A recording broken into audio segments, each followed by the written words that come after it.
Hello once again, and thanks for tuning in to another edition of AIW's The Card is Going to Change. Before we get into this week's episode, of course, the obligatory shout out to our sponsors, who help us bring this show to you for free each and every week. They've always been so good to us, so we're going to keep on plugging them until we're able to provide it to you. But thanks to Angelo's Pizza, we've served Angelo's Pizza at AIW shows for years now, and they are doing a tremendous job of trying to keep everybody safe but still enjoy their award-winning pizza. The dining room is now open, but you can order delivery and takeout if you are in the Cleveland area from Angelo's on Madison Avenue in Lakewood, Ohio. And thanks to Pollyanna DIY for the amazing work that he's done for us in the past. We're still trying to find out if we're going to get some more enamel pins from him. Who knows? Tweet at Pollyanna DIY. But I believe at the very least he may still have some things he's trying to sell off, whether he gets out of the game or not. Support him. And thanks, of course, to Smart Mark Video and their partnership with IWTV. You can sign up at independentwrestling.tv using the code ABSOLUTE. Get yourself a 5-day free trial. But between the combination of the two, you can purchase a DVD or download an MP4 and watch every single AIW show there is that has been recorded. That's at smartmarkvideo.com. Also, watch some AIW. Get ready for the week. Get ready for this upcoming Sunday. Get on IWTV, get those AIW streaming numbers up, because that also helps our compensation that is going to be coming in. The hours viewed is definitely needs to get back up. I mean, I understand we haven't released anything new.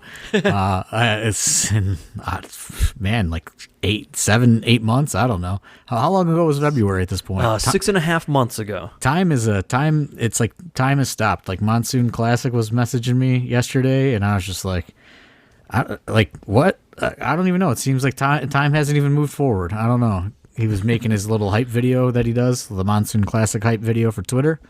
Yeah. And he was asking me about Johnny Patch, and I was like, oh, he's just on the one in November. But I was like, oh, wait, like November isn't that far away. But it seems like the Hell on Earth 15 wasn't that long ago, because nothing has happened really in a long time. So it's in a weird place where some things feel like yesterday because nothing's happened, and other things feel like so long ago. I know it is, man, it's crazy. But get those IWTV AIW numbers up. We're trying to rebuild our momentum up.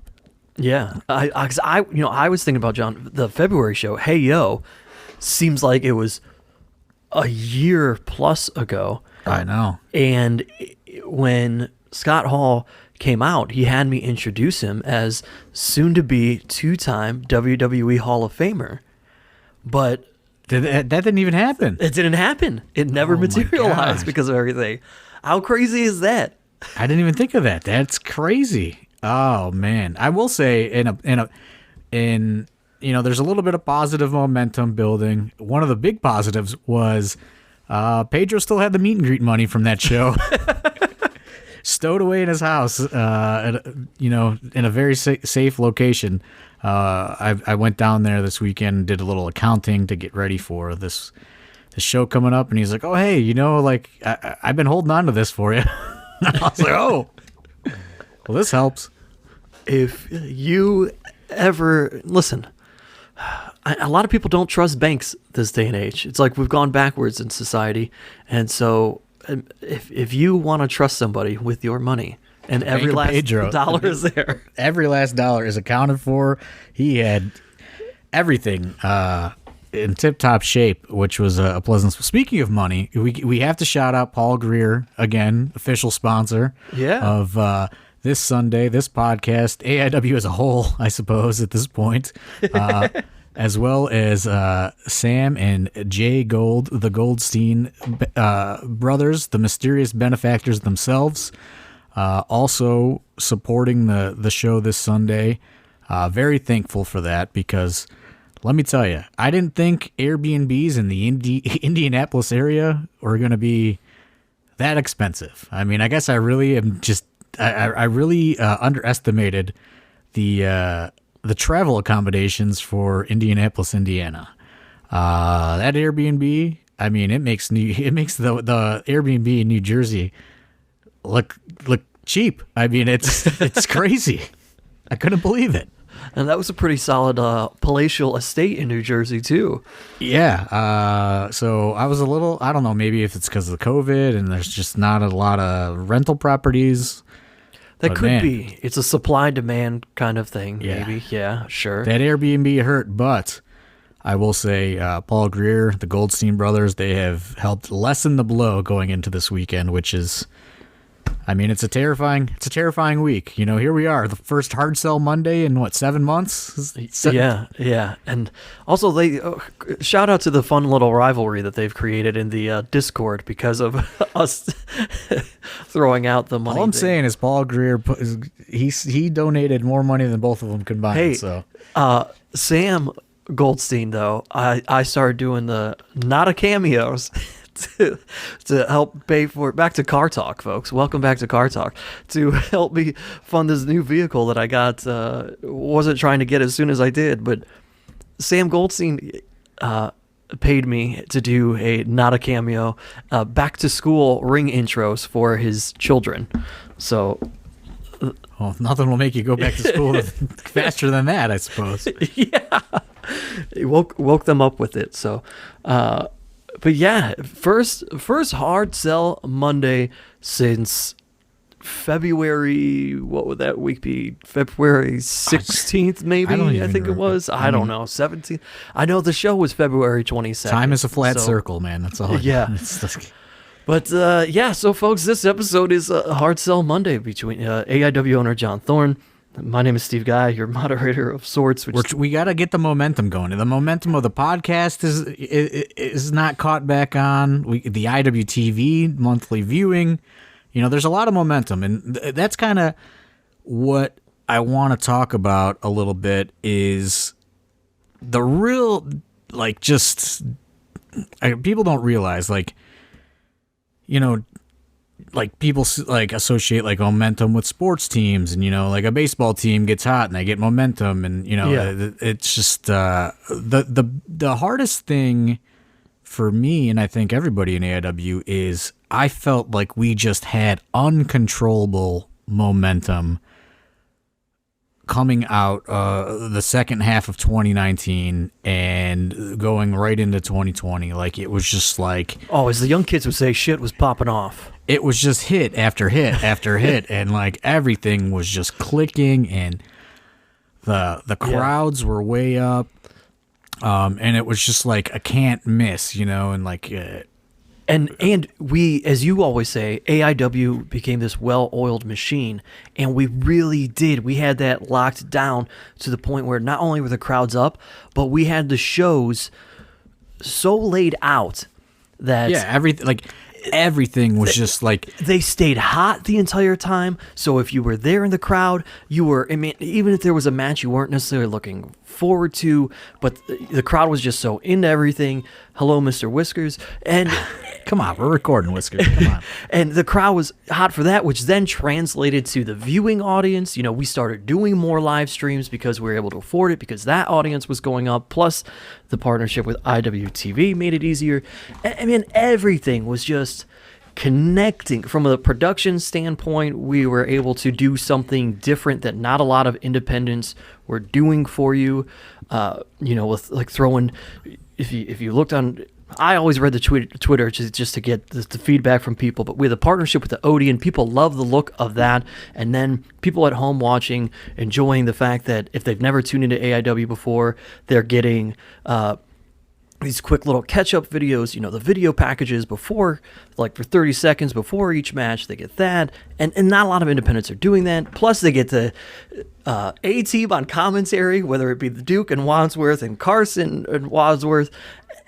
Just everything that we needed was coming together and fueling the intermission shows with Weird World. There was just so much different things that were just exactly hitting. Yeah, and it was an identity, I guess, is a good word, right? Like we had this strong identity. We've always had our own identity, but it's for whatever reason we are always kind of, I don't want to say middle of the pack, because I know we're not middle of the pack, but like, you know, it's like I really felt like we were really entering the upper echelon of United States wrestling, you know, and it's the momentum was just getting better, and through IWTV, like 2020, when, you know, we come out with that we're built to last, that like just total like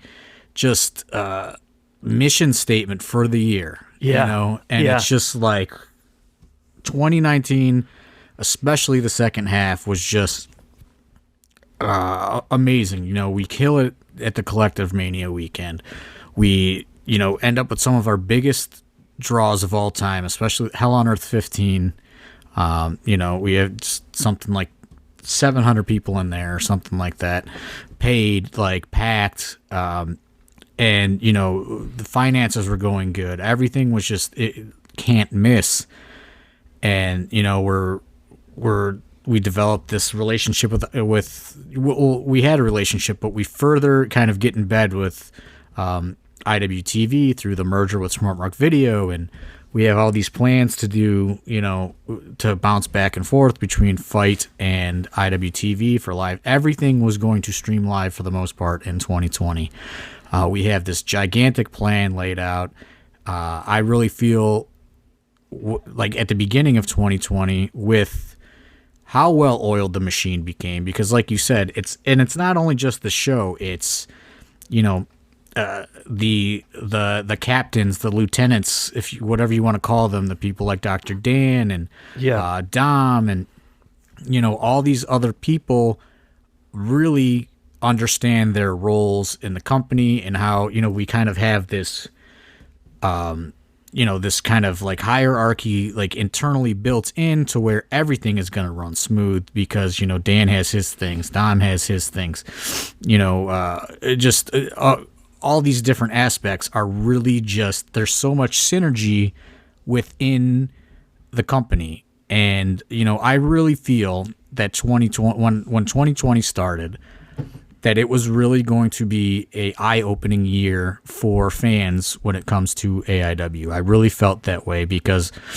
I just feel that, and, you know, I'm obviously biased, but I just feel like our shows are a lot more well-rounded than a lot of shows. And by going live, and, you know, we were going to be on IWTV, and we were going to be producing so much content, I felt that it was time for the playing field to be leveled a little bit, and we were really going to finally shine and get our shot, kind of, you know, with these fans that maybe have never given us a chance before or whatever. It just felt like everything, all the stars had aligned finally. And I was so, like, I'm never a positive person, and I felt so positive about 2020.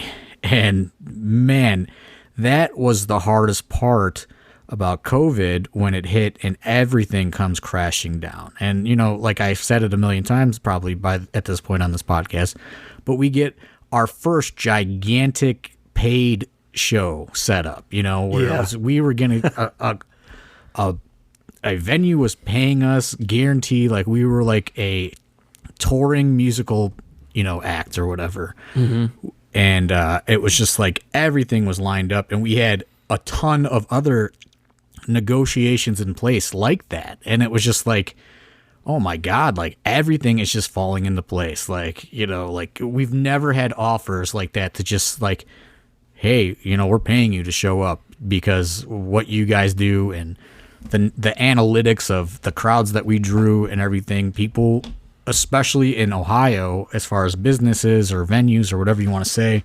festivals, people were paying attention. And, you know, we were getting a lot of inquiries. And that is like why it became even so hard to do this podcast once COVID hit and everything crashed down. Because that, like, you know, there's one thing about momentum and how great it makes you feel, but all that momentum hitting a brick wall was so defeating for all of us, I think.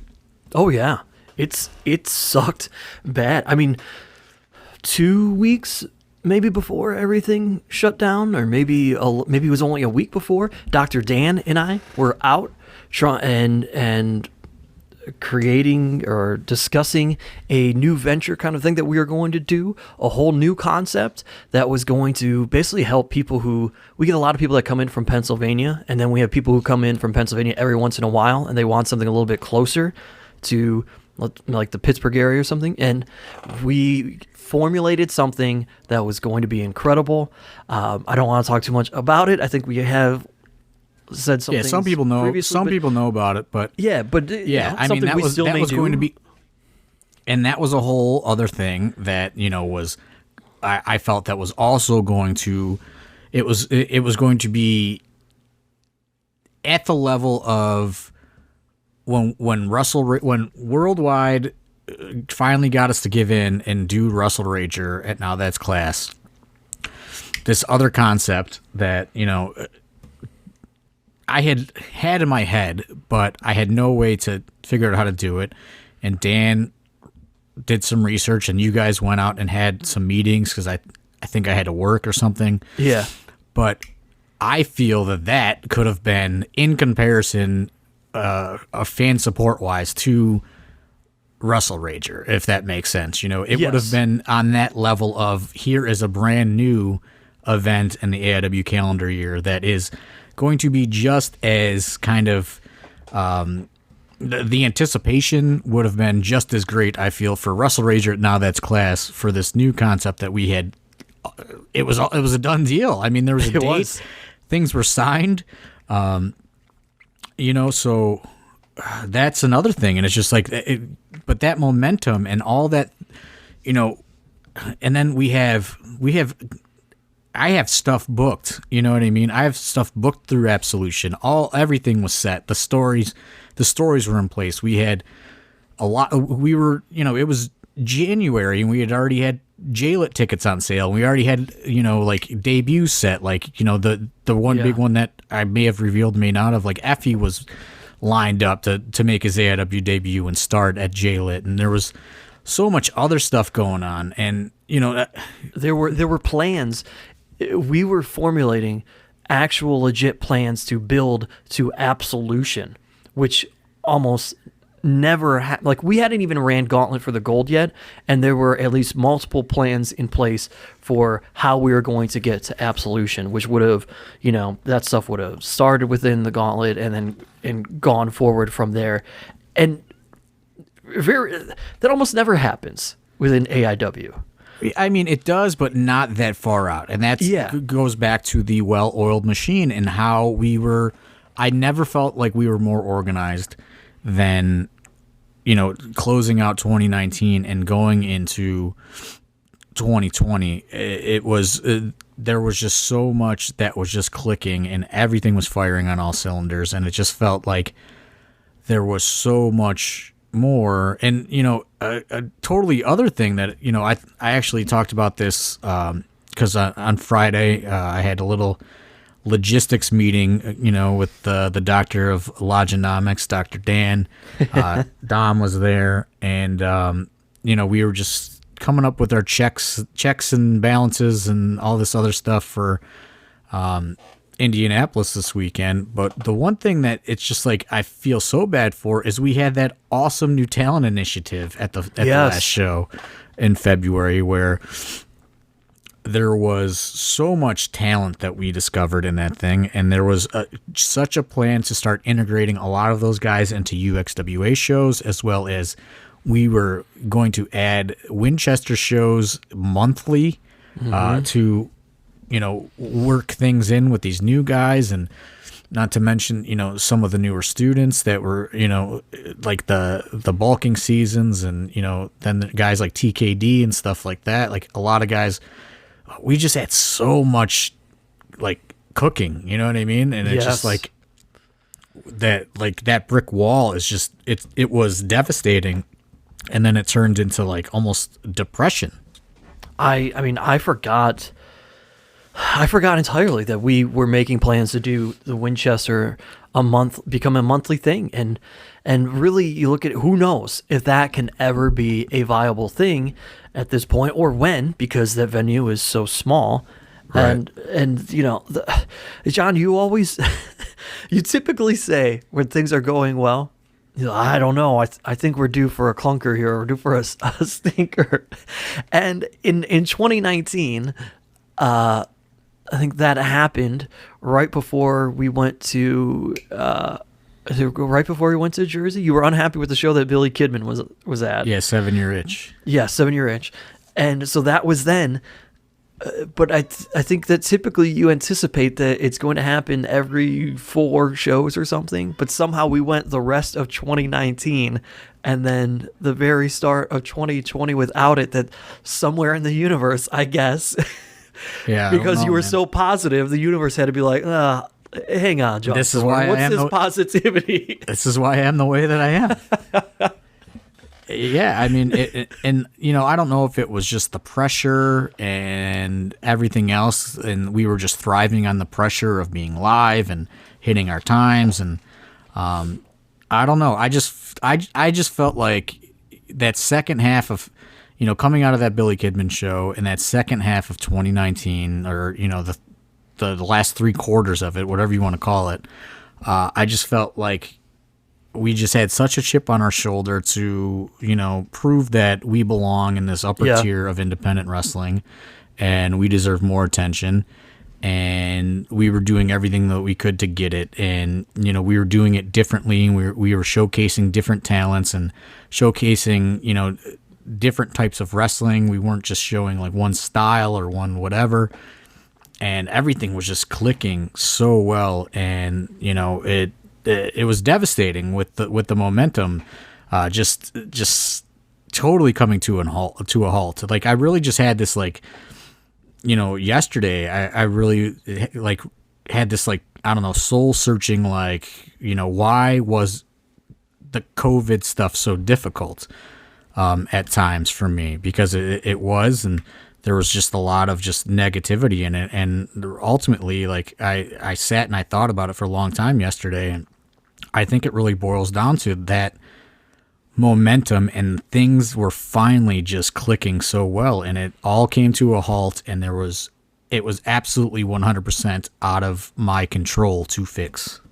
Yeah, and pressure is a word that you use to describe what we were doing in terms of and having a chip on our shoulders. And when COVID first hit, you said it here, it's like, this is kind of relaxing. I can relax a little bit. But then when we reflect back, yes, putting on the shows and having that chip on our shoulders was very stressful, and there was pressure. But when you look back, you're like, man, it was that good kind of stress and pressure. The thriving pressure. Yeah, the stuff that you live for, right? Like it builds within you. Like, yeah, okay, I'm looking forward to this. Like, it's got to run like this. It's got to go smooth because you're right. And you're proving something to everybody. And it's like at first, I didn't feel that pressure inside myself anymore. So I was like, man, I've just never felt more relaxed, Yeah. And then it's just like, you just start to feel like you're just doing nothing with whatever, and like you're providing nothing to the world. And it's just like, you're going to work and you're going home, and like, that's it. And there's just nothing else to look forward to. And it was like, it got like really dark, and it was just like, man, I realized I need that pressure, and I need that, that sense of survival or whatever, you know what I mean? Like I need that to feel alive. And, I know that there's a lot of people that are like, oh, there should be no shows going on right now and all this other stuff. Well, it's like, we're going to do it safely. And it's another form of, I'm going to put that pressure on myself to make sure that I do it right. And I know it can be done right, and that's why, when the opportunity presented itself, it's not a ideal situation to do a show 5 hours away from home, but right. That's what's on the table right now. And, if anybody can do it, I think it's us because, we did have that momentum and we did have that well-oiled machine. And while that machine has not been turned on in 7 months, I do think that we will be able to rise to the occasion this weekend. I think so too. And, we call this Hard Sell Monday, but we're 25 minutes into this thing and we haven't even really talked about it. But that's where we are, folks. For the first time in forever, 6.5 months, we are bringing a show to you. We're bringing a show to a live audience in attendance. We are bringing a show to you live. If you are viewing at home, you can watch it later. But why wait until later? You can watch it at noon on Fite TV. We're coming to you live from Indianapolis, Indiana, with, I assure you, $12.99 open.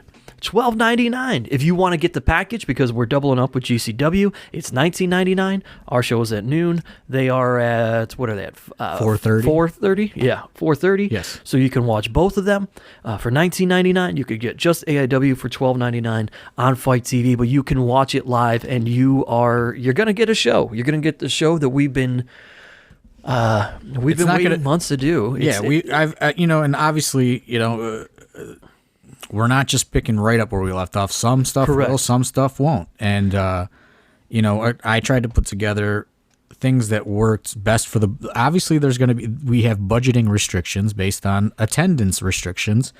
We know where it's a cap. And, speaking of that, we still do have a couple of those 2-packs left in the second row. You can still buy them, and I believe there's one general admission ticket available because their situation changed and they asked for a refund. So I did refund their ticket, and you can get one general admission, I believe, if you're listening to this, for $20. And I just really feel like if we are, once we get there, or once we hit the road on Saturday, I really feel like that switch is going to flip in a lot of us that have not been able to do anything in wrestling in the last, 6.5 months or whatever it's called.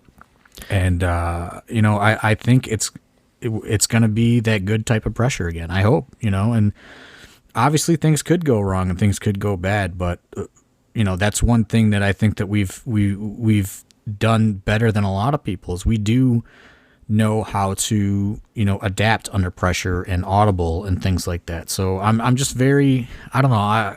It's like the first day of school or something. You know what I mean? Yeah. Like I'm very, we're a week away right now, and I have that like weird, like anxious feeling already. It's a very strange feeling.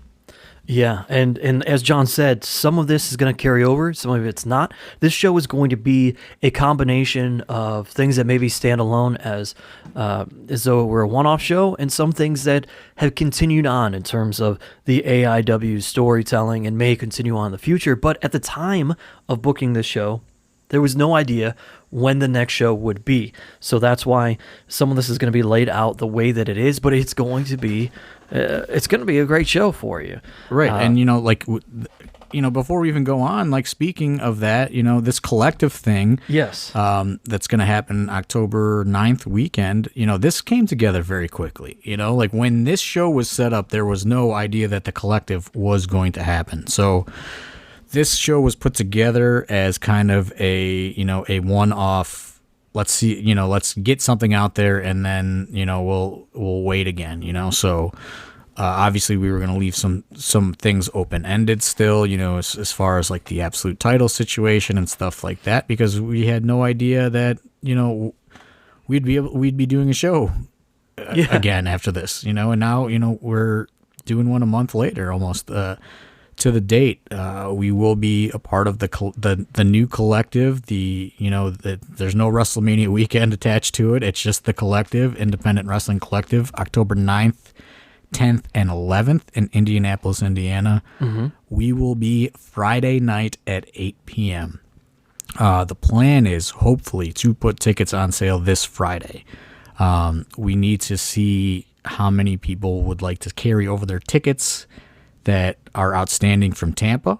And then once we figure out who wants to come, who wants a refund, who says, hey, just keep the money for whatever, because there are people that do that too. Like once we iron all that out, and not just with AIW, there's the people that bought collective packages and things like that. We are hoping that is all ironed out throughout this week, and then we will know how many tickets can be available by Friday. That's hopefully the plan, as of now. Like, you guys know as much as I do, honestly. It was just like, hey, here's the dates. When do you want to go? I said, well, if there's no competition, really, I would like to go Friday at 8 p.m. instead of midnight, like we were going to do. Hopefully it works out. I really hope, we get the same kind of energy, especially from our fans in Ohio that are traveling out this Sunday to, make the trip for that weekend as well, hopefully. And for those wondering, a lot of the promotions that were on board for the original collective plans back on board for this. I know Black Label Pro is involved. Southern Underground Pro is involved. Shimmer is actually going to be a part of the collective. Yes, Southern Underground Pro was also not a part of the original collective. I was just going to say they were not a part of it. Yeah. Shimmer also was not in. They are in now, which is huge. Spring Break obviously is going to happen. Effie's Big Gay Brunch. For the Culture is on the docket as well. I don't know if that's been announced yet. I believe Paradigm Pro is getting on board. Glory Pro, I think. Glory Pro, they were involved. They were involved, originally. So it's going to be a lot of shows. It's going to be a full schedule. Like, I think if people get the WrestleMania weekend idea out of their head and get more of like a music festival idea in their head, that's a good. Like, that's a great example. Yeah, like it's going to be an independent wrestling festival. It's going to be an independent wrestling festival, and obviously we're not going to have that gigantic controlled wrestling fan like draw that WrestleMania brings in, but we're hoping that it's a central location in the Midwest, and we're hoping that we can get enough people to come and support all these shows and promotions. It's a gigantic venue. We're gonna do, I believe it's 25% capacity. So there's probably only going to be 300 to 500 tickets available for every show. So, if we can get a good controlled amount of wrestling fans from across the country to descend on Indianapolis for that weekend, I think this could be something that does turn into a standalone thing that does not rely on WrestleMania. But, it's never been done before. So, it is kind of a, nobody knows. It's kind of like looking into the unknown, and all that AIW and all the other promotions can do is just hope that the support is there. Yeah, and if you want more information on what's going on, including if you already know you can't make it that weekend and you want to know about streaming packages or individuality, you can, of course, follow at AI Wrestling on everything, but also on Twitter, follow at Collective 2020, and all of the information is kind of coming through there in terms of the group packaging of things. So, and, they're also going to be handling if you had tickets and you can't make it now that it's not in Tampa, they're going to be kind of rolling out a plan for that, and what the steps you can take to do to kind of square up. However, like they're going to be offering all sorts of different kind of options if you cannot make it and you had a ticket. So, but that's, like I said, that's why tickets are not going to go on sale until this upcoming weekend at the earliest, because there is a lot of stuff that needs to be figured out because, it is relocating from Tampa to Indianapolis. Yeah. But it's happening. You know what I mean? You don't have to wait till next year. It's happening before next year. So that's right. Thunder in Indianapolis. I like I said, it came together quick. I didn't have time to come up with a fancy new show title. Well, we had a whole bunch of them rattled off we could have borrowed from, but why change the poster completely if you just have to put a little stamp over the top of one word? Who cares? That's right. We're on a budget. it's a hard sell Monday, and we don't have old Wesley Presley here, so I don't know what his internet situation is. Yeah, I guess we give you the best. We give you the best Wes Barkley hard sell that we possibly could. Yes, sir. Yes, sir. It's going down this Sunday, Jack. You got to be there, pal, for AIW. I assure you, we're open. We are open. Yes, sir. You know it. I guarantee that, Jack. And, of course, the Rip City Shooters, with my man, Mr. Brickster, taking on Second Gear Crew, whatever that is, Second Gear Crew.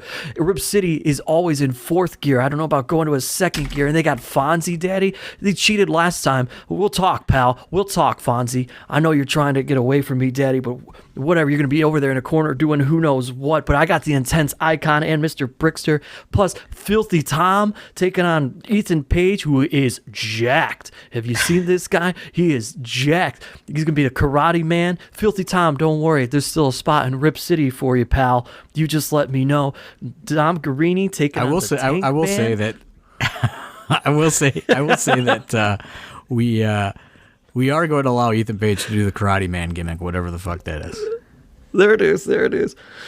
Oh, now I got to go back into Wes Barkley somehow here. Lee Moriarty, I don't know if you Eric got to. Stevens, bring the cookies, Jack. I'm gonna eat the cookies, Jack. Tiger style, Lee Moriarty. What's up, Swaggle and Lee Everett? Levi Everett, Swaggle, Levi.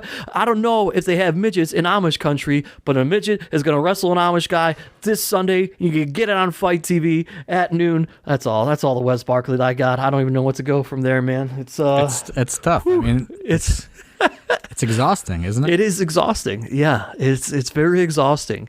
My goodness. But those are matches that are happening. Levi Everett and Swaggle, we've already talked about. More has been released. Zach Thomas and Derek Director so this is another a thing. A new portion of the production was introduced in Akron. In a dark match, kind of in a tryout scenario in Akron. Ziggy Heim joining. Haim, I think. Haim. It is Haim. Haim? Yes. Oh, I thought it was Haim, like Corey Haim. No, it is Haim. Okay. That's why you're a broadcast journalist. So she is now the first female member of the production.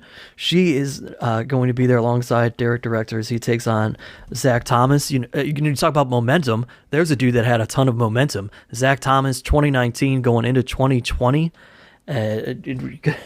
And he hit a brick wall because everybody, honestly, everybody hit a brick wall, which is it's terrible. Sure. It's terrible. And I just don't think the fans understand like that. I really had to just get that momentum thing out today because it's a real thing, and it's hard to get back on track when that momentum stops. Yeah, I think we'll be able to. I hope we'll be able to. But I mean, it's going to take a little bit to get going. I do think that. I think one of the ones that you threw on here, that it is great to get that momentum back because there are going to be people who now discover AIW for the very first time, don't know what we're about, and right off the rip, they're getting PME versus To Infinity and Beyond. And if you've never seen that, even though it's happened multiple times, this is the final showdown. It's coming. And we are...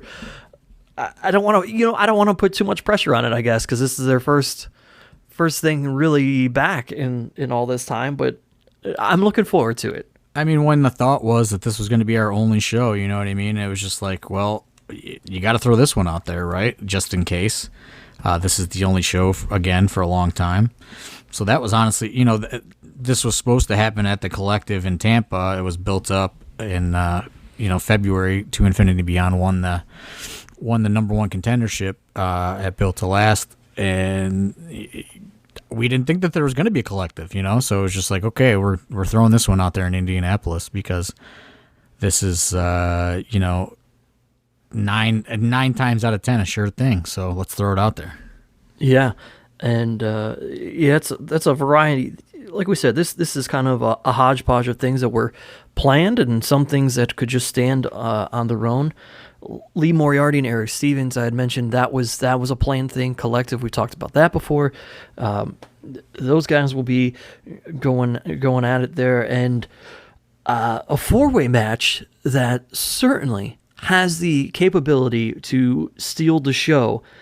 When we talk about momentum, one guy in this match has a ton of momentum. Two guys in this match, I should say, have a ton of momentum, in Trey Lamar and Ben Carter, who was at the New Talent Initiative, but has been able to work various promotions as of recently, and those guys have kind of stirred up and created some momentum, especially with Alex Shelley taking them under his wing along with Lee Moriarty.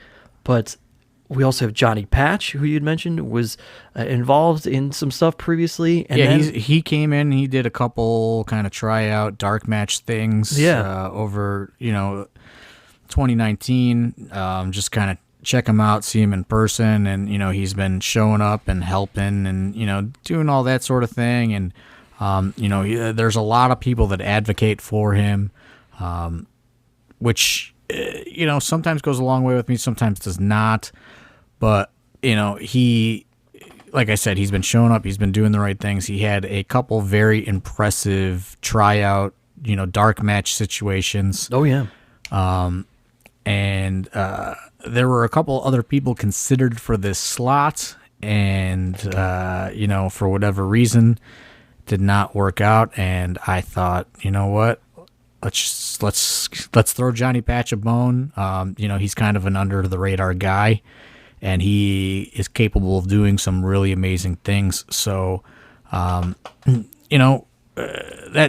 what I'm going for. If we could expose people to new wrestlers this Sunday that are not familiar with AIW, or if they are familiar with AIW, they're probably not familiar with Johnny Patch. And, that's kind of the thought process in putting Johnny Patch in there. And, also goes without saying, Chase Oliver, another incredible guy who had just come back from injury. Talk about momentum. Was starting to get his feet back underneath them and, getting back in the swing of things, and then boom, brick wall again. Yeah, he's a guy that really had to start rebuilding his momentum. So even as we talked about this amazing, well-oiled machine that 2019 was for AIW, we grabbed a lot of new fans in 2019, and a lot of you, if you're listening, may have even been unfamiliar with Chase Oliver, who is a guy at one point out of the AIW Academy, a lot of people may have looked at and said, he may have the highest ceiling of anybody that had come out. Injuries, in the various capacities, kind of put that all on the back burner, and we hadn't seen him in over a year.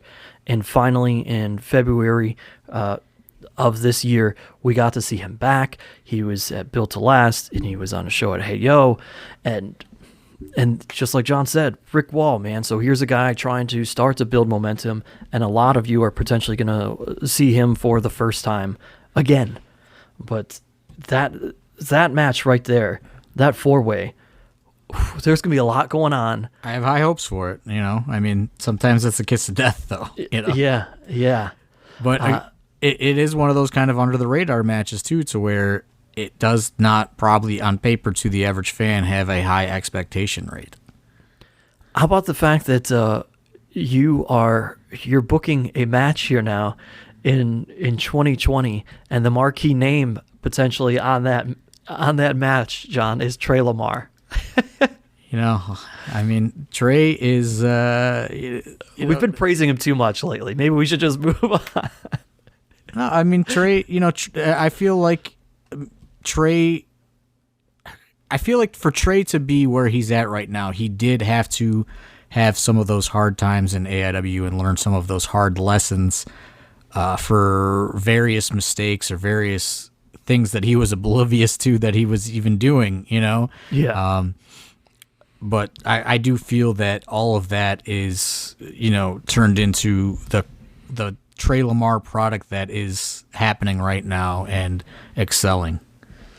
And there was the only other match on here that I hadn't yet mentioned.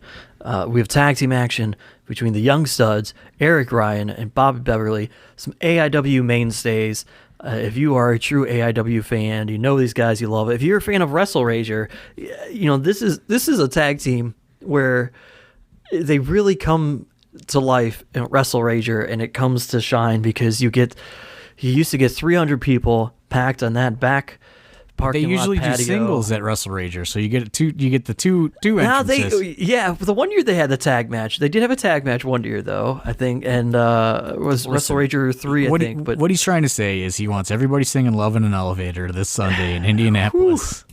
It's just, you miss that moment at wrestling. That's a thing that I look forward to every year at Wrestle Rager, because they're all right on top of you, and then you get the whatever, man. It's great. But they are taking on.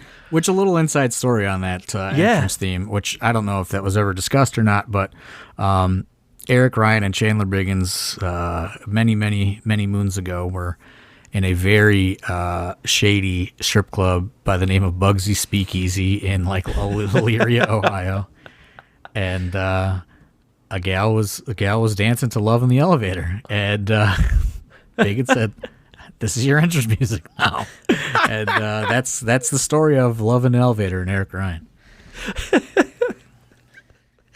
Always good when you can roll out a new Chandler Biggins story, even in 2020. But they are taking on the contingent of 40 Acres made up of AJ Gray and PB Smooth. So, you get the whole trio of 40 Acres on this show, which, again, a lot of people maybe not even familiar that is a stable or a thing. But it's going to be great to get to show them. I know AJ Gray's got a lot of momentum going right now, too, but, he's getting the good old-fashioned AIW 40 Acres AJ and PB team treatment, like I know he's this big time star in the Pro Wrestling Illustrated these days, but hey, all three of those guys in PWI, by the way, we're putting the team out there because we can't leave our boy PB Smooth out there hanging. You know what I'm saying? PB Smooth is another guy that has struggled with momentum through 2019 and 2020, and I think that quarantine has really motivated him, to be perfectly honest. It's motivated him in a variety of ways. If you're somebody who follows him on any sort of social media, not even in the non-wrestling world, PB is a motivated man doing awesome, impactful things. This is what I'll say. Obviously I try to keep all political whatever stuff off the podcast. Sometimes it slips through when we've had Worldwide on and things like that. But I will say, no matter on what side of the fence you are on the issues that are happening throughout the country, someone like PB Smooth, who I've told privately, is actually trying to bring both sides together, which not too many people are doing. And it is very commendable. He is doing things where he is setting up, breakfasts with police officers and, African-American youths, and really trying to bring the community together and provoke change where he lives in Erie. And, I think that a lot of people can learn a lot of things from PB Smooth when it comes to actually trying to push change through. Some people, it's the old, do you want to talk about it or do you want to be about it? PB Smooth is about it, and he is doing things, and he's not a guy that is just tweeting opinions. He is going out and he is starting conversations in his community, and he is trying to really provide positive change where he lives. And I really do think that whether you're on, one side or the other, he is approaching it right by trying to bring both sides together in a positive manner. Yeah, well, well said. Well said. Seek out PB. Look, his social media handles complicated, but just search Pretty Boy Smooth on Instagram or Twitter, and you'll find him. I think it's like PB_fresh2 death. I'm not sure, but it's easier just search Pretty Boy Smooth. I know that was terrible, but that's a great And he is one guy information. that I've had an open kind of dialogue about all the stuff that's going on, and he's somebody that will not he will listen to everything, and he'll tell you he sees it from this side and he also sees it from this side, and it's very interesting though to see that he is actually out there doing things, and he is one of the few I feel as far as wrestling is concerned that is really trying to push change through where he lives, and I don't know how many people are aware of it, and I think if the people that listen to this podcast, I think that they should be aware of it, because it is I think it's a very good thing that he's doing. He's not just sitting there and condemning people and not trying to offer solutions. He's out there trying to make a change, and I really do. I appreciate what he's doing, and I've told him that in private as well. And he's a guy who there are no dumb questions in PB's world that you can ask. He's happy that you are asking the questions. So he's willing to sit down and answer or find an answer for you and educate. He's happy that you're trying to educate yourself, which goes a long way. I think it'd be great if more people were on both sides. We're happy for that and could have that mature conversation. And that's what I think is really best about what he's trying to do. If you have a question or you have a different point of view, he will, he'll answer it, or sometimes he'll say, well, wow, that does make some sense. Or, he's not just saying like, hey, it's my way or no way. Yeah.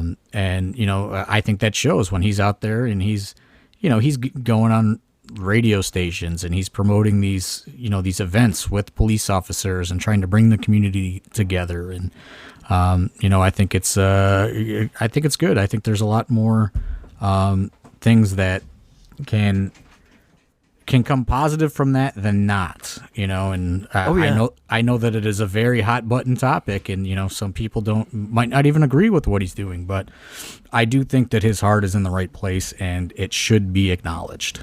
And he's going to entertain your ignorance until you let your asshole shine, basically. And I don't mean like your physical asshole. I mean until you allow it to be painfully obvious that you're just being an asshole. And then he'll be like, all right, we're done here. But kudos to him for his patience even. And that's what I mean. I mean, sometimes, some people have a different point of view with him, and sometimes he will take it and he will apply it to the things he's trying to do, and sometimes it just does not work, but he's also not going to shun you from his life or whatever. And he's had a very open dialogue with me about all his experiences thus far throughout everything, and he did express to me that he was a little disappointed that the first event was not as well received, but I told him, just stick to it. And, I don't know that this podcast is going to make the next one more well received, but I did think that it was worth, more people knowing what he is doing to try to, bring both sides of whatever is going on together and at least try to get a solution in his local community. I am unfortunately going to throw a cheap plug in here real quick, just because we are talking about PB, but since we typically try to stick to wrestling on this show, I have my own show with other interests of mine called Happy Hour with Steve Guy, and I have an amazing conversation with PB. If you look up that podcast, Spotify, Google, Apple, wherever, it's like a half an hour conversation with PB and everything that he's trying to do. So if you really want to know more of what we're saying, I encourage you to go there and learn about this dude and just the good stuff that he's trying to do. Which, I listen, like that's, my thing is whatever. Everyone, like whatever you think, I don't care. Yeah. But don't tell people what they think is wrong when you're not providing some sort of other solution. Then I don't like that, Yeah. And I don't care. And that goes for both sides. I'm not right saying any side. I'm just saying that there's a lot of shouting with no solution. And that's what I hate. And I me personally, I will tone that stuff out. But when PB is trying to de-escalate things locally and bring people together and, having an open dialogue with the police and getting involved with the community. Making his own scholarship. Yeah, making his own scholarship. He is doing a lot of things to where, okay, I'm going to listen to what this guy has to say. Whether I agree or disagree is irrelevant. He is doing something, and I appreciate that. And, some of the other stuff, when you're on social media, there's a lot of like, hey, it's this way. Well, yeah. Okay. Like, elaborate. You're an idiot for what you think you're thinking. Okay, why am I an idiot? And I get that. There's a lot of idiots. You know what I mean? For sure, but tell them why they're an idiot. Or right, or do something to, like, listen, if you, like, everybody has been yelled at. I don't want to turn this into a thing, but, like, if somebody, you remember every person that's ever called you an idiot before, and you resent them for it. So that is not going to provide any sort of change in their opinion. They are just going to become more resentful. PB is not calling anybody an idiot. He's saying, hey, you over here, let's come to this table. You over here, let's come to this table. Let's talk about it. And I think that he is doing a good thing. But, when you go on social media, you see a lot of, well, this guy's an idiot, and this girl's an idiot, and this person's an idiot. And, okay, well, how do we solve this problem? Well, I have no solution for that. And then the person that's just been called an idiot, they just get more angry. So it's just like, I don't know. And like I said, I'm not a very political person, but I did want to give PB some love because I appreciate that, he is trying to do something when in a world full of just, hey, I'm going to say this for a Twitter like or a Twitter retweet. And that's the equivalent of your social activism. Like, PB is out there, and he ain't even talking about it. He ain't tweeting about it. He ain't doing it for pictures and, Twitter clout. This guy is out there in the community, walking into his police station, meeting with police officers, meeting with inner city youths, like asking, what are your concerns with the police and vice versa. And, I just really genuinely appreciate that. And I've told him in private, but I just think that what he's doing is commendable no matter what side of the coin you are on these topics. Like, you have to appreciate that this guy is doing more than talking on social media like everybody else. 100%. Man, it's difficult, but let's roll back into wrestling now. I just wanted to give him some much needed love because he's a very humble guy, and I don't think people understand what he's out there trying to do. And it's well deserved. And I know that there are people that are on one side of the coin that are very bothered by the constant criticism or whatever, and then the other side of the coin, they're very bothered by the the pushback. There's a lot of just tension in the world right now, and PB is out there trying to at least de-escalate it in Erie, Pennsylvania, and it's a small little portion of the world, but you have to appreciate it. Sometimes what tension needs is a 6'9" man with a large wingspan to bring it all together for one big hug, as only he can. So hey, as we roll back into wrestling and try to wind this thing down, we covered a lot. We told you about the Collective. Again, follow at Collective 2020 to stay updated on everything that's happening there, whether it be ticketing or streaming packages and individual items as well. That's going to be a great resource for you over the next month. That is October 9th, 10th, and 11th. And Monday is, I know it's not everybody gets it, but Monday is Columbus Day, I believe. Of that week, yeah. There are a good amount of people maybe that are off work already that Monday. So, hey, maybe you take Friday off to make sure you don't miss AIW. And, you make a weekend out of it, a long weekend of wrestling out of it. And, as always, the safety precautions are going to be in full effect. Yes. Masks required, hand sanitizer stations, 25% capacity in the building, lots of spacing. So we are going to do it as safely as possible, as always. And just, listen, we've all been cooped up. We want to get back to normal. This is a step, and if you can, I think everybody would appreciate it if you support it, because all these promotions are putting a lot on the line to take this chance. And as John said, we will be doing it safe. The venue that we will have in October is an indoor space, but typically seats a few thousand people. So it'll be at 25% capacity, whatever that ends up being. I think it's probably 300 to 500, as we said earlier. And again, this weekend, still very few tickets remaining for I Assure You We're Open this Sunday, September the 6th. A couple second row packages that are 2 seats each. Yeah, I think there's 3 or 4 two packs available. Okay. And if they don't sell, I may make single second row tickets available and split them up. But we're trying to keep the same seating chart as GCW to make the turnover quicker. Mm-hmm. So if you can buy them, I'd appreciate that, to make less work for everybody. And one general admission ticket, I believe.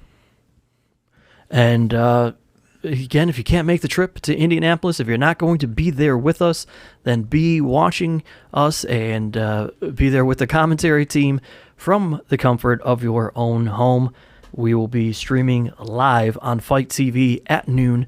It is $12.99. If you want to get the tandem package with GCW, it is $19.99, and that show will be at 4:30. And I think if you pre-order it, Fite gives you some free credits towards your account, so that you can apply later.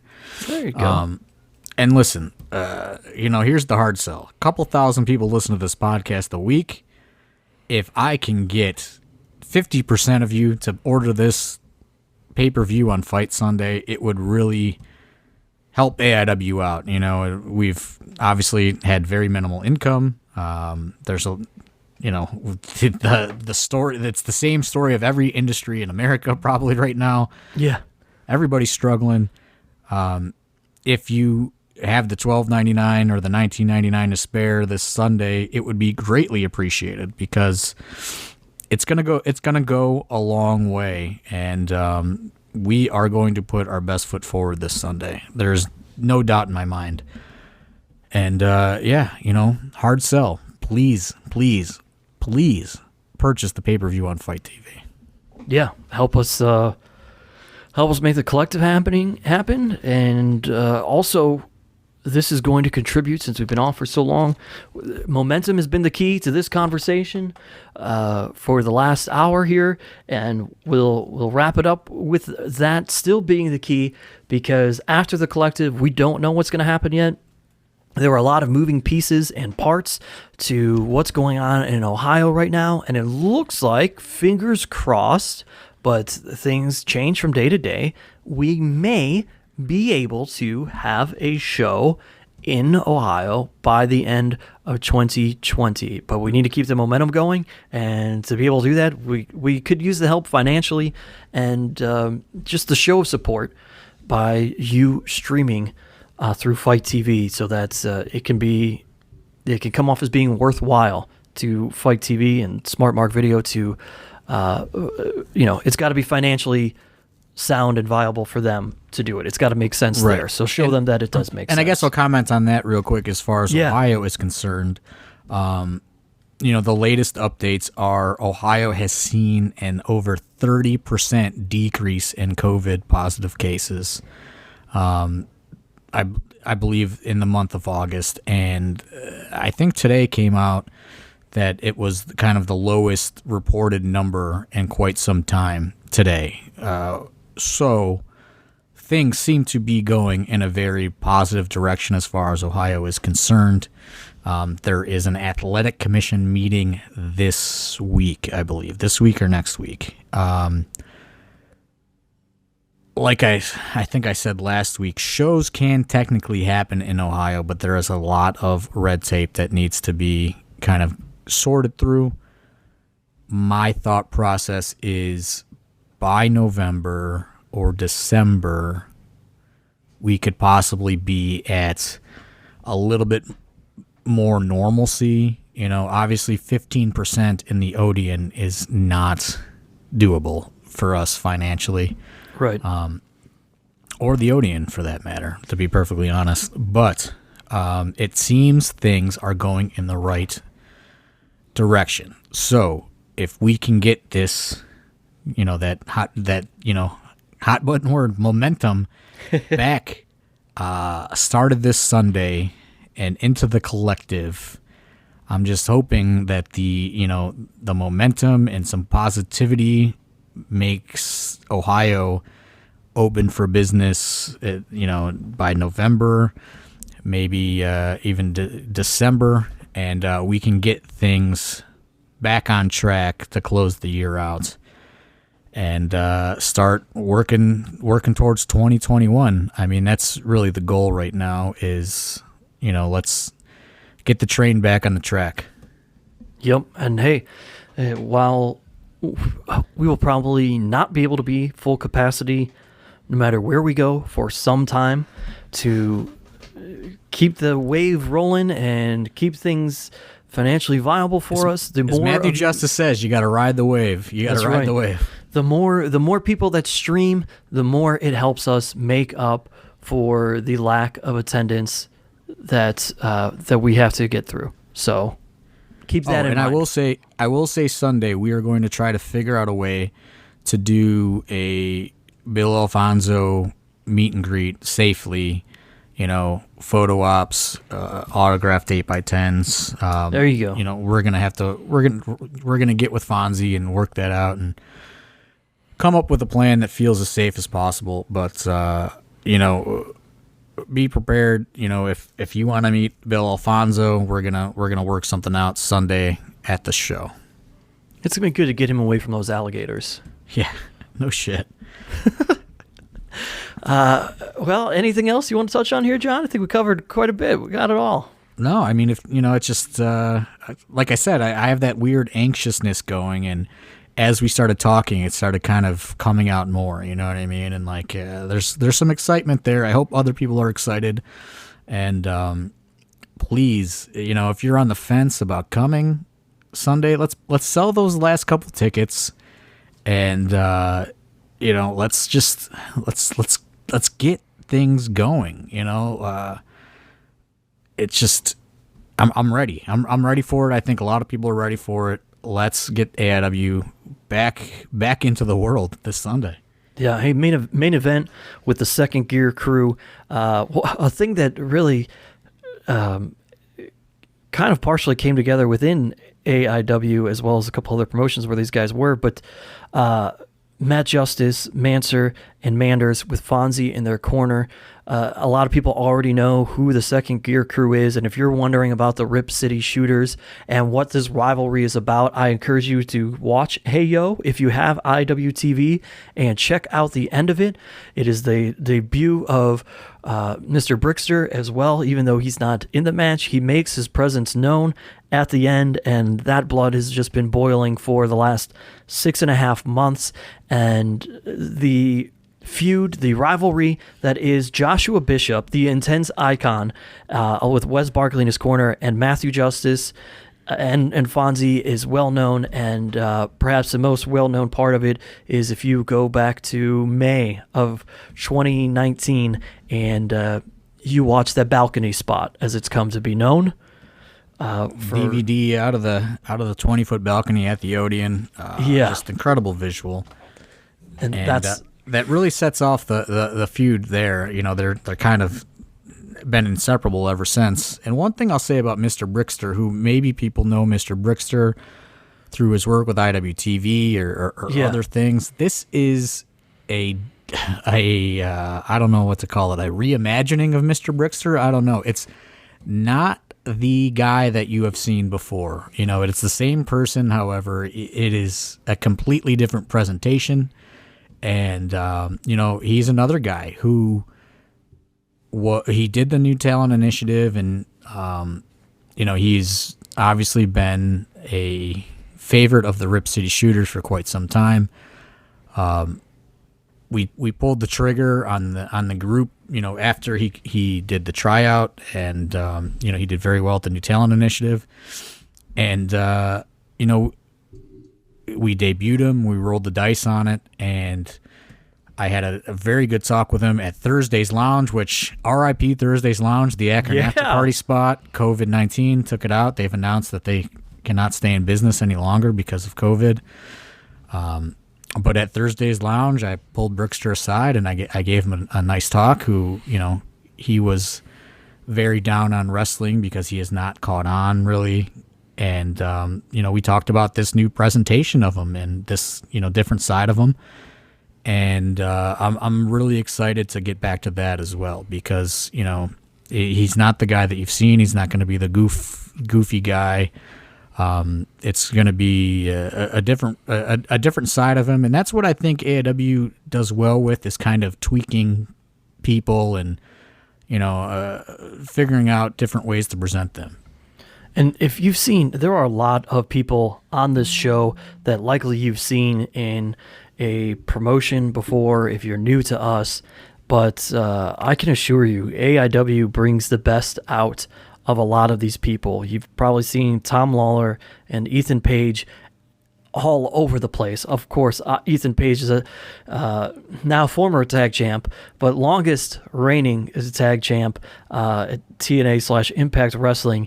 But what you get from him at AIW is something else, and it's always been top-notch Ethan Page, and the Tom Lawler that you get at AIW is a very special Tom Lawler as well. So that whole thing coming together is going to that's one that I'm looking forward to right there. Yeah, and Ethan Page, a lot of people don't even know that, like, we were really the first American promotion to give him a platform, and he's obviously gone on to gigantic success, international superstar. And Tom Lawler, somewhat of a similar story, to be perfectly honest. But I just encourage everybody, if you are an AIW fan, you get it, you understand it, you know what we are about. And, if that's what's weird about AIW, it's like, if you're kind of in the cult or in the family or whatever you want to call it, like, it makes so much sense. Yeah. But there are a lot of people that aren't. So I encourage all of you that are listening to this to please, as name redacted has referred to me over the last week as a cult leader.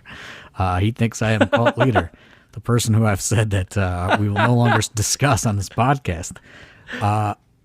This is me speaking as your cult leader that I've been accused of being. Go out and recruit some new AIW fans to take a chance on this pay-per-view this Sunday on Fite for $12.99, and let's see if we can get some more people addicted. I suppose because we need that momentum going into the collective and beyond. Because I do feel I feel that Ohio coming back and AIW being back in Cleveland it's so close I could taste it. Like, and I've not felt like we have been close at all during this entire process of this pandemic. It's just been a roller coaster, and it's been disappointment after disappointment, but I've never felt like it was like about to happen. And I really feel like we are so close to AIW coming back in Cleveland, and we just need to get that momentum going again. And we need to get as much support as possible this Sunday and at the collective. And hopefully, come November or December, we are back home where we belong in Cleveland, Ohio, to a reduced capacity sellout somewhere in the greater Cleveland area. And on that note, once again, for the final time, make sure that you, if you're not going to be with us in Indianapolis, Indiana, buy it on Fite TV. $12.99. You can get the tandem package to go along with it if you'd rather do that, and watch GCW as well, coming on at 4:30. AIW is on at noon. That group package is $19.99, and there are a few tickets remaining. As we said, head into shop.aiwrestling.com for those, and follow AI Wrestling on social media everywhere. John Thorne, I will leave you with this. The Cleveland Indians did not win their game. So if you need that piece of information, there you go. Sad day. I've become a big baseball fan during COVID. Ladies and gentlemen, thank you so much for tuning in. Hopefully we're going to see so many of your faces. I'm nervous to end this because when we end this, it means like it is like a really show week. It's real. It's real. I know.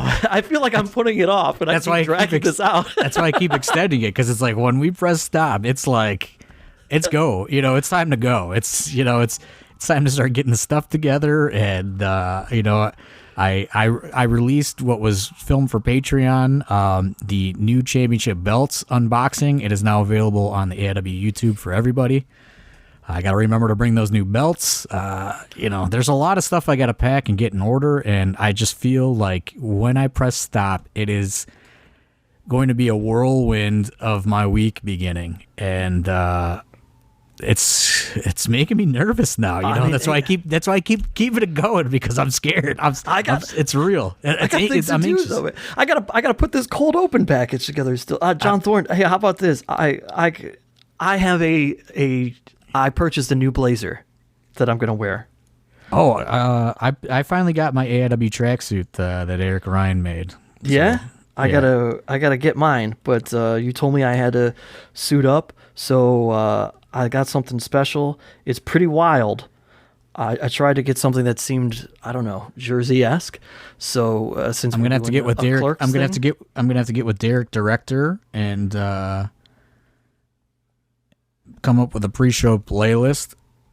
Yeah, and really try to get the party going. Really 90s style stuff. You wanna see this jacket? Since you're trying to extend things here, John Thorne, I'll show you. Oh boy. There's a lot going on there. It's a very busy jacket. But you feel good? What do you think? You want me to talk to you a little bit more here, buddy? No, it's like talking somebody off the ledge, man. It's like no, I mean, we should wrap it up, but it's just I hope that this podcast has captured the anxious excitement that is flowing throughout the AIW offices, and everybody involved is so excited to get back to work on Sunday, and really the work is going to start as soon as we press stop on this recording. We are all working on various projects to make sure the show runs smoothly, and I'm very excited. I appreciate everybody that has purchased a ticket so far, or a Fite TV stream. And like I said, the more people that we can get on board for this Sunday, whether it be purchasing those last couple tickets or a Fite pay-per-view stream, it would be greatly appreciated, because I do feel like even though we hit that brick wall, the momentum is going to come back for this company. And, it's just... I refuse to lose to COVID-19 and the pandemic, and I think a lot of us do, and I think we're ready to get back to what our plan for 2020 was and prove that we are built to last. Can I, what, John Thorne? I thought of one thing. I won't mention a name, but this Sunday is the final show for a longtime AIW roster member. I know, and we will do something for that person. I cleared it. I spoke to that person, but somebody will be leaving AIW forever and going on to greater things within the wrestling industry. This Sunday will be the farewell for someone who will be headed to the Florida region. I believe as soon as next week. Yeah. So there will be, as long as time permits, there will be a nice little farewell for somebody this Sunday, a celebration. And of course, afterwards, during GCW, we will be celebrating with them, probably out in the crowd and having a good time. But this will be somebody's farewell this Sunday. So be prepared for that. There you go, folks. We're going to run you through... Cliffhanger. That's right, buddy. We're going to run you through a gamut of emotions on this episode and this Sunday, so make sure you check it all out. It's AIW's. I assure you, we're open. That's going to do it for us here. I thought about blowing it, but I don't think we're allowed. I didn't want to ruin it. No, we're not allowed. We're not allowed, yeah. So, yeah. Just Sunday, come out. It's going to be a farewell party for somebody. So for AIW owner John Thorne, my name is Steve Guy. We will talk to you next week, if we don't see you on Sunday, right here on AIW's The Card is Going to Change. Actually, the podcast probably won't come out Monday because we'll still be in Indianapolis, so we might take next week off. Well, there goes that momentum. Or come out on like Tuesday or Wednesday. There you go. Take that. We're going to use preempted. It'll be the government Monday. Preempted by the Westminster Dog Show or whatever that used to make Raw not be on. It'll be a government Monday release on Tuesday instead.